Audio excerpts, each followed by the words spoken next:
Hey guys, welcome back to Super Platinum Achievement. I'm Mitch. I'm Austin. And today EA released their EA Play event, live event. And they announced some, highlights and went over some other games more and announced some new games as well. Yeah, so anyone doesn't know, this is kind of what EA does around E3 time. Mm-hmm. They have kind of backdoored their way out of E3 and just kind of moved their stuff earlier and earlier for some reason. And as a lot of companies have done. Last couple years, EA Play has been on a Saturday, the Saturday leading up to E3. So obviously we didn't have E3 this year due to virus concerns across the world. So they kind of just did their own virtual thing, which, we saw with Sony did They last prepared week. for this without even knowing they were preparing for it. So, it's like they kind of had this plan and they had to change it up. So we finally got it launched today. So we watched it. And we're just going to give you our thoughts and kind of highlight some of the major things about it. So the first one was their probably biggest game right now. Yeah. That's Apex Legends. For sure. They announced Lost Treasure, which is their Season 5. Yeah, Season 5. So Apex, works like Fortnite and, Call of Duty and stuff. They have seasons where you buy a season pass and you get obviously customizable like skins and guns and whatnot. And, we just started Season 5. I haven't played... I think I stopped playing during right at the end of Season 3. So I haven't played all of Season 4. And Season 5 is now, I guess, launching next Tuesday, they said. It's pretty recent, pretty soon. Lost Treasure. So they're going to actually add more objective stuff. I know they kind of were... They're getting rid of the respawn points. Yeah, so I don't know if that was just... The mobile respawn beacon. It might have been map specific, or the maps change. I mean, I can't keep I took it as that was going to be the new thing from now on. It might be, and so I don't know. And which made more sense. Yeah, every player spawns with one, so it might change up the game a little bit, because instead of having, you go to 1 point to revive your team, you're like, well, I can do it now, and, I don't know what the difference would be. That game is changing all the time. I mean, the fact that Respawn actually opened a second studio just to work on Apex Legends shows how big of a game it is. So yeah. And the other big thing they announced with it is crossplay, which, finally, with this game, you figured it would be one of the first on board. Fortnite's already been doing it, Rocket League, obviously, and now Call of Duty, and now they are in the game of crossplay, which is big. And while they were announcing that, they made the thing that excited me the most, because I'm big with the Nintendo Switch. It's coming to Nintendo Switch, which will be included in that crossplay. Yeah, so Switch this fall, and part of that crossplay is they are launching it on Steam. So for all you PC people that have to deal with Origin, you can move it over to Steam, and hopefully all your progress transfers over. I don't see why it would not. You just have to connect your Origin account to Steam, and you probably can get it on there. Which is probably what people will be doing. It ends up being a more inclusive service with your friends and stuff like that. I know Origin has its struggles, so that's probably why they're doing that. And there's some people that prefer it, I'm sure, but I prefer having all my launching stuff in one launcher. So being a PC person, that actually makes me is very well put together. Yeah, Steam does it so well. So it's no surprise that Origin and EA are kind of moving towards putting their stuff on Steam again. They used to be there, so. But yeah, for Apex, that was kind of about it. We were expecting that. I mean, it's EA's biggest game at the moment, so they opened up the show with that, and pretty big news with the Switch coming to Apex. Yeah. Or the Apex coming to the Switch with the Switch news about Apex. There we go. Got it. Then after that, we moved into the Sims, Sims 4, which is not a new game. They just kind of talked about how big of an impact the Sims has on people, and coming to Steam. It is coming to Steam, so I think that was the main theme about a lot of the games is they're coming to Steam, and EA is now all in on Steam is what it sounds like. So they used to be, then they started Origin, and now Origin just is being absolved by Steam. I guess I don't know. So and they showed a little bit more of Command and Conquer Remastered. Yeah, I was really big into the Command and Conquer games growing up. Growing up, late. My tween years is when Command & Conquer was out, I guess I'd say. But I had Command & Conquer on the Nintendo 64, Command & Conquer on the PC, Command & Conquer Red Alert, and I put hours into those games. And now they've got Command & Conquer Remastered, which, watching it, it's like, okay, it might be fun to go back into that, but it's funny because it really triggers the nostalgia because you looked at the remaster and it's like that's how I looked at it. Back That's how I then, thought it looked when I was a kid. It's the same way because I know they've remastered like Age of Empires, a very similar style game, the top-down RTS. And, Yeah. You know, they've remastered it, and like, yeah, like it's not like it's a new game. It's just it looks a little better. It's a little more crisp. It brings it back. Like, well, this is how I saw it back 20 years ago. I thought it looked amazing as it was. So, but now, because I haven't played it in 20 years, if I went back, like, oh, this looks I'd be awful. like, I have Command & Conquer like on my 64. I could, hook it up right now and probably be like, okay, yeah, this looks not good. Yeah, and then the next kind of big announcement is they talked about the Switch more, which that's kind of what we were expecting and hoping was more Switch stuff. We didn't get as much announced as we would have liked, but they did announce that 7 games are coming to the Switch. And we don't know which ones yet. So they just said 7 games, and they only gave us 1 for sure. So Burnout Paradise, and then they mentioned 2. They mentioned Apex Legends again, so we got the 2 of the 7. So hopefully, which means there are 5 left. 2 to 7. Yes, the math is correct. But maybe we'll see. I don't know if maybe Nintendo will do an actual direct on something like that. That's very possible. I know that's not kind of what they do, but they've been focusing on one topic in these directs, so maybe they'll actually focus on Nintendo EA. did come out. I mean, usually, around E3 time, Nintendo does do their own directs, and they tell specific publishers and developers, hey, we want to save this announcement for our direct. Yeah.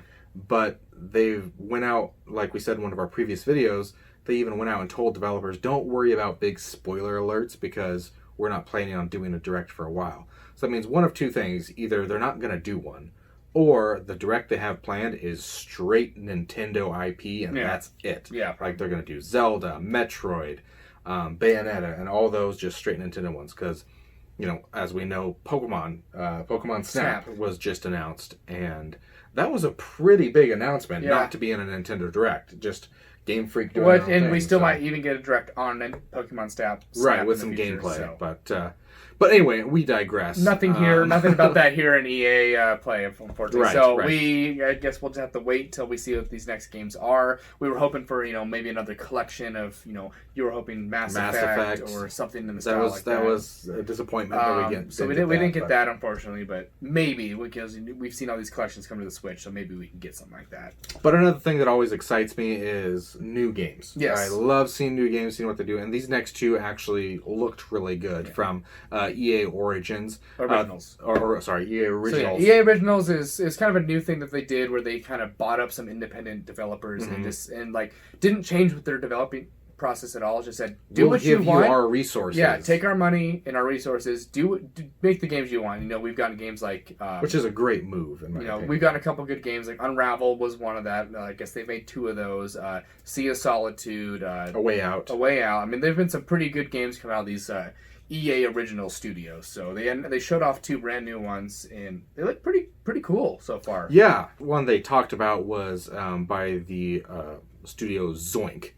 And that is Lost in Random, which looks very much taken out of a Tim Burton movie. Yeah. And it looked like a lot of fun, and the style's very cool, really pretty to look at. And you explore the kingdom of random with your friend Dicey. Yes. And Dicey is as like... they described it, as like a dog companion, but it's a die.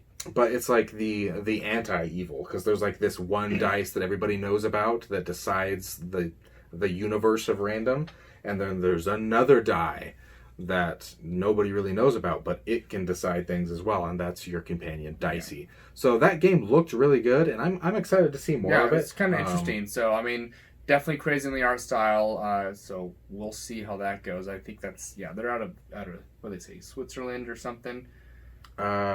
Sweden. So yeah, they kind of have a weird. Hopefully maybe we get like a more of a cultural aspect to the game too. That'd be kind of cool. You wouldn't see that, like a cultural horror of Sweden. Yeah. I don't know. It looked really cool. I'm actually excited for that. Looks kind of cool, yeah. The next one looked really good as well. So yeah, the next one was from the creators of A Way Out, which was probably the most successful EA Originals game. That came out a couple years ago. The 2-player couch co-op. We haven't seen in a while. Which there needs to be more of. Yeah. I'm huge on couch co-op, and this one excited me for that reason. So this one's called It Takes Two. It's by the studio Hazelight, who, like I said, did A Way Out, and it's not quite like normal. You're not playing normal people. You're living in this girl's fantasy almost. It's like or you're her toys, and clay dolls she made that Yeah. have come to life in her fantasy. And it's they deal with the emotions she's going through, and the mechanics they said are directly related to the emotions of the game, which I don't know what that means. And We don't know how it works. They're saying it's something we've never seen before. So, and they said, as you progress and go through those mechanics, you learn these new emotions, and you obviously learn more of the story of the girl, and what's going on in her family and her life. So it looks really interesting. It's kind of a cute art style. The art style looked really cool as well. So you're miniature. You're everything. It's a platformer. They described it as a platformer. Everything's huge around you. You're tiny dolls. So it's looks kind of cool. And it looks fun. We didn't see any gameplay, but Yeah. from the style and the screenshots and what they talked about, I'm excited for that one as well. Yeah, that they actually gave a year, so 2021. Mm-hmm. So. And then the next one, we'll see. Yeah, it looks kind of cool. The next one from Final Strike Games. It looks like a lot of fun. It looks very, Fortnite style, Team Fortress style. Final Strike Games. This is actually their first game. That's what. This is their first game. Kind of Overwatch feel as well. And that is a Rocket Arena. Yeah. And so it's a 3 versus 3. Based on just rockets. So you shoot rockets in different ways. The art style's fun. It just looks like a fun little battle game. Yeah, so it's got the characters, it's got the classes and stuff. They said there's 10 characters. 10 different characters that you can customize them, but they're still their own character. Yeah, so each character has, a set of 100 levels that you can unlock and get customizations and skins, and who knows, everyone loves character skins these days. So and it is cross-play as well. Yes. It is not coming to Nintendo Switch yet, anyway. As we know, Switch does get a lot of late releases for some reason. This might be one of them. We don't know. We'll see. But for now, Steam, Origins, Xbox One, PlayStation 4. Yeah. So it actually comes out July 14th. So that's it's about a month away. Yeah, which is soon. Pretty cool. So kind of check that out. Maybe it looks fun. I mean, if you haven't seen the trailer, check it out. It looks pretty cool. And then after that, it was kind of and then they just went full throttle and actually shut off some gameplay for Star Wars Squadrons. And I think that's what everyone was kind of expecting. That was their main event. Yeah, and they shut it off, and that looks like a really fun game. Time-wise, that was probably a good third of so the EA Play it Live. shows off, there's a single-player campaign, which is awesome. There's multiplayer with various modes. It sounds like there's kind of co-op. There was the dog fight. There was I forget what they called it, where you do the dog fight and then you have to go and take out flagships and support ships. Yeah, so it's like a multi-tiered battle. Yeah, so it looked like you're either on the attack or you're on the defensive, and you got to fight. But it depends on so whoever won the dog fight, that's what determines who's on defense and who's on the defense. So, which is kind of cool because it could just change at any moment. Whereas you're on attack, you're on defense. It's different. It could be you're on defense twice in a row because you suck at dog fights. Yeah, hopefully not. But it looks super cool. So they showed off. There's 8 different fighters you can play. So there's the 2 fighters. There's support. There's the bombers, and I forget what the last one. Interceptors. Yeah, interceptors, which meant to take out the fighters. So they said you need to play all 8 of the vehicles, not even just the classes, all 8 vehicles, because there's 4 classes in the single player before you even can actually play the multiplayer. Yeah. Which I see where they're going, because I know a lot of people get games and never touch the single player campaign, so they always have to incentivize playing the single player campaigns. For me, that's never a problem. That's actually why I still buy games, is the single player. So I like how they're actually doing that, because then you're not gonna go into multiplayer and just have no idea what you're doing. Well, you're Interceptor right now. Well, I've never flown one, so I don't know what I'm doing. Yeah. So it sounds like this. And this is mixed between the New Republic ships and the Empire ships, by the way. Yes. So it takes place shortly after Return of the Jedi, is what they said. And I'm a huge Star Wars nerd, so that not triggered me, but really excited me, I should say. Because that's what we want to see more of, is what happened right after that, before the Empire was completely gone. And in the campaign, you play back and forth between New Republic pilots and Empire pilots. So it sounds like you can create a pilot on each side, and then the story wavers back and forth. So you get one perspective, then you get the other perspective. Yeah, and for my Star Wars nerds out there, it did look, can't confirm it, but it did look like Hera Syndulla is in the game. She's a popular character from Star Wars Rebels. and her name is actually mentioned in Star Wars Rogue One as well. So Okay. it did show a green Twi'lek character who is commanding the pilots, and I can only assume, because that's her thing, Hera is a ace pilot. So that's for my Star Wars nerds out there. I think it's Hera Syndulla. Yeah, and if anyone has actually seen the trailer for this, we actually have a trailer reaction to this game. We do. Check we're- out our other videos. If Yes. you want to see EA's live event, by the way, we are going to put it into the description. Thank you, EA, for giving us something to talk about. Yeah. Otherwise, I don't know. Speaking of which, the last thing that they brought up has been more of a social media joke, Yeah, so if you will, which brings power to the people again with comments and hashtags. they saw what we did with Sonic the Hedgehog, and now they know Yes. the power of social media. So they announced a brand new skate game. Yeah. Mitch didn't quite understand the relevance to this. I didn't, because I've seen it. I've seen people say, "Oh, it's nothing gonna be Skate nothing 4. compared to Skate 4." So I didn't know it was that big of a trend until he said it. Skate 4 has been like a meme for years. So if you go to any of EA's social medias, anytime they post something, all the responses are Skate 4. That's it. Just Skate 4, Skate 4, Skate 4, all the way down. No one actually says, cool video. It's just Skate 4. Or they'll spell it out, SKATE 4. It's been like that for years and years and years. And then, people just assumed they were never actually going to make a brand new Skate game. Because Skate 3 was last generation. Yeah, like PlayStation 3, Xbox. Yeah. Like 360. 360, like long time ago. So it's been quite a long period of time. I think it's at least 8 years. Yeah, so we're finally getting a new skate game, and like the developers seem pretty pumped about it because They were really excited. Get the they joke said, too. "You spoke us into existence." Yes, like they fully were aware that the social media is the reason this game exists. So Yeah.